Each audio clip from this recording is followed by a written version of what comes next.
is one thing that Americans are not divided on. One issue that they sent a message loud and clear. According to exit polls, 70% of voters said they think that the American economy and the lawmakers who oversee it are owned by big companies and special interests. That's 70% of everybody, Republicans, Democrats, independents. In the closing days of this Congress, Big Pharma has its hand out for a bunch of special giveaways and favors that are packed together in something called the 21st Century Cures Bill. It is on track to get a vote in the House this week and then get rammed through the Senate. And I've been taking a look at the details here. And when the American voters say that Congress is owned by big companies, this bill is exactly what they're talking about. So now we face a choice. Will this Congress say, yes, we're bought and paid for, or will we stand up and work for the American people? For more than 2 years, Congress has been working on legislation to help advance medical innovation in the United States. Now, medical innovation is powerfully important, and I've spent as much time working on this issue as anything I've worked on since I joined the United States Senate. From the beginning, I have emphasized one really obvious fact. Medical breakthroughs come from increasing investments in basic research. Right now, Congress is choking off investments in the NIH. Adjusted for inflation, federal spending on medical research over the past dozen years has been cut by 20%. Those cuts take the legs out from under future medical innovation in America. You know, we can name a piece of legislation a cures bill, but if it doesn't include significant, meaningful funding for the National Institutes of Health and the Food and Drug Administration, it won't cure anything. Why, months ago, Senate Democrats said any so-called cures legislation must have significant investment in medical research.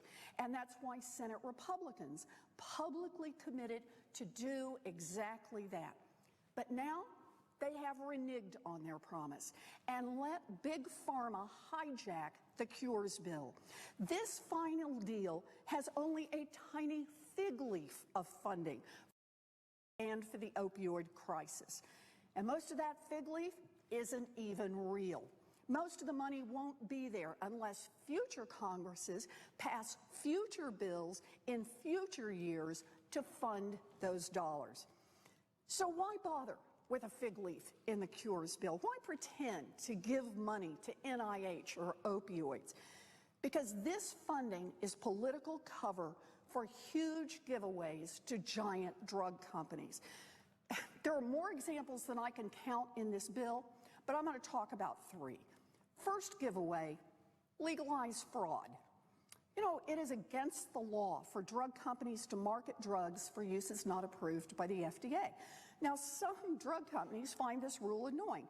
After all, they can make a lot more money selling a headache pill as a cure for everything from hair loss to cancer.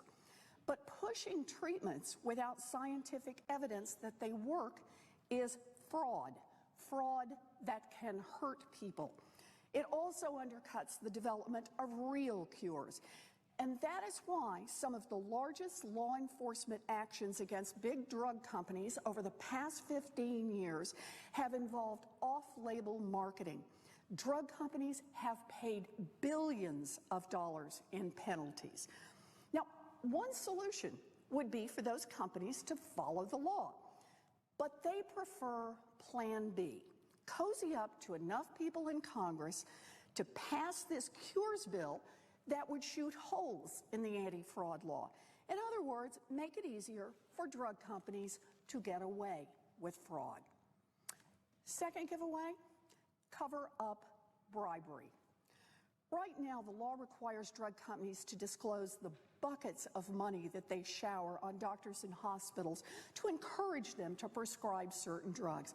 It is, by the way, all published on a government website. You can go look up your doctor and your hospital right now online if you want to do that.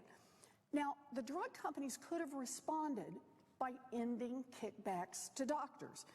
But instead, they've chosen Plan B again.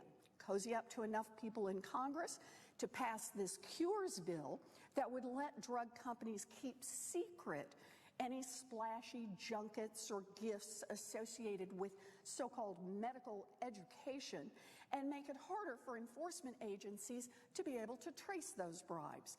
You know, Senator Grassley, a Republican from Iowa, says he is outraged by this provision.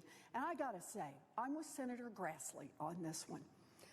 Third giveaway, hand out dangerous special deals to Republican campaign contributors. According to news reports, a major Republican donor stands to benefit financially from selling cellular and regenerative medical therapies. If this guy had his way, he'd be able to sell them to desperate people without a final FDA determination that those therapies were either safe or effective.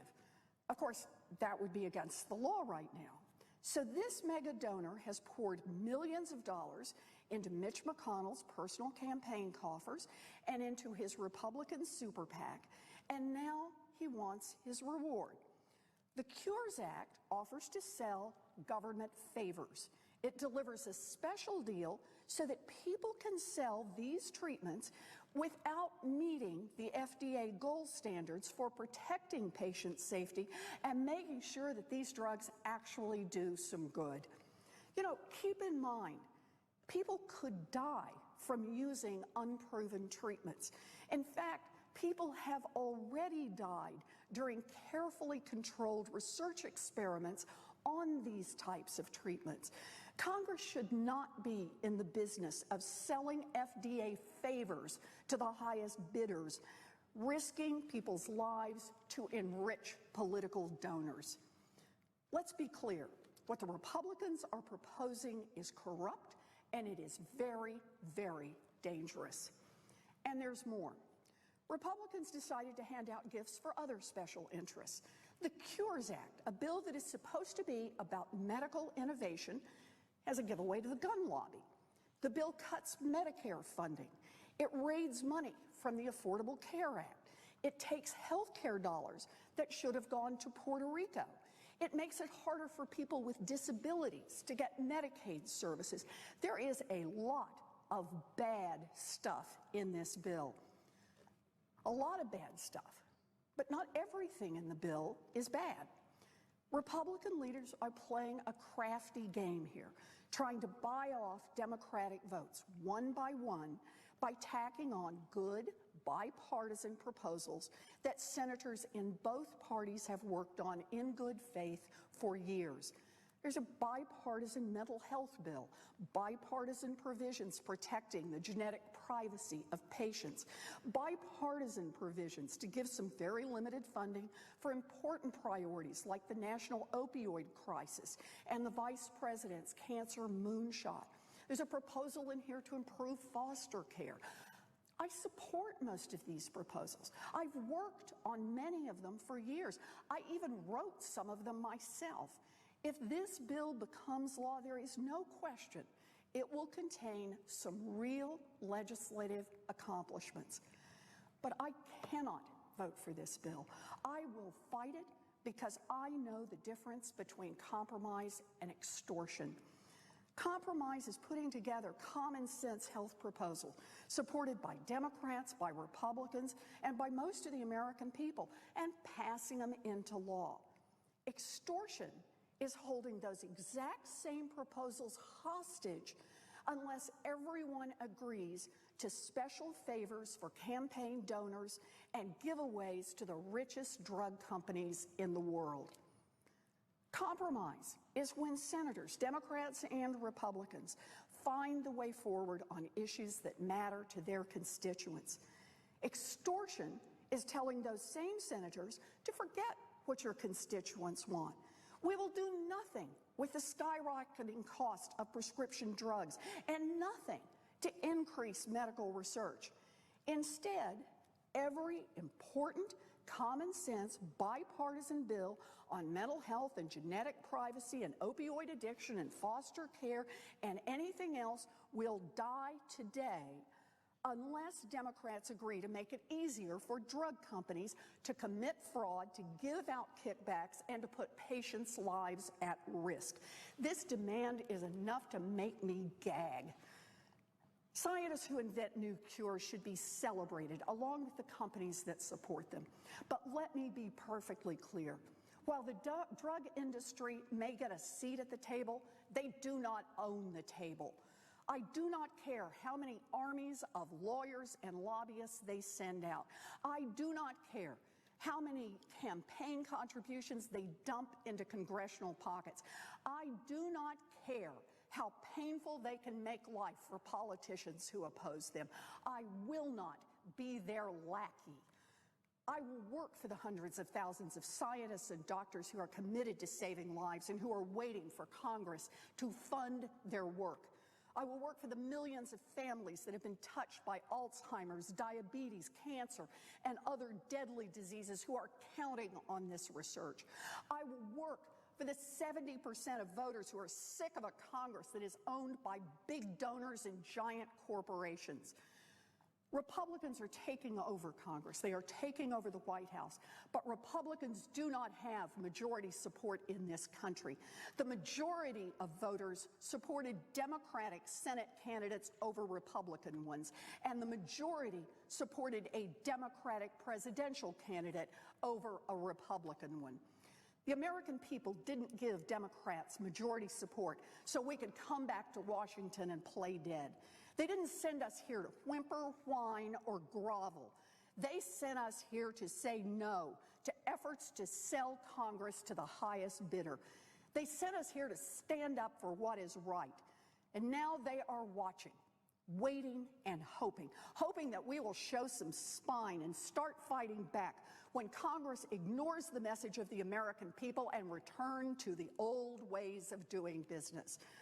Republicans will control this government, but they cannot hand that control over to big corporations unless Democrats roll over and allow them to do so. It is time for Democrats and Republicans who should be ashamed by this kind of corruption to make it clear exactly who they work for. Does the Senate work for big pharma that hires lobbyists and people who make giant campaign contributions? Or does the Senate work for the American people who actually sent us here? Thank you, Mr. President. I yield, and I suggest the absence of a quorum. Clerk will call the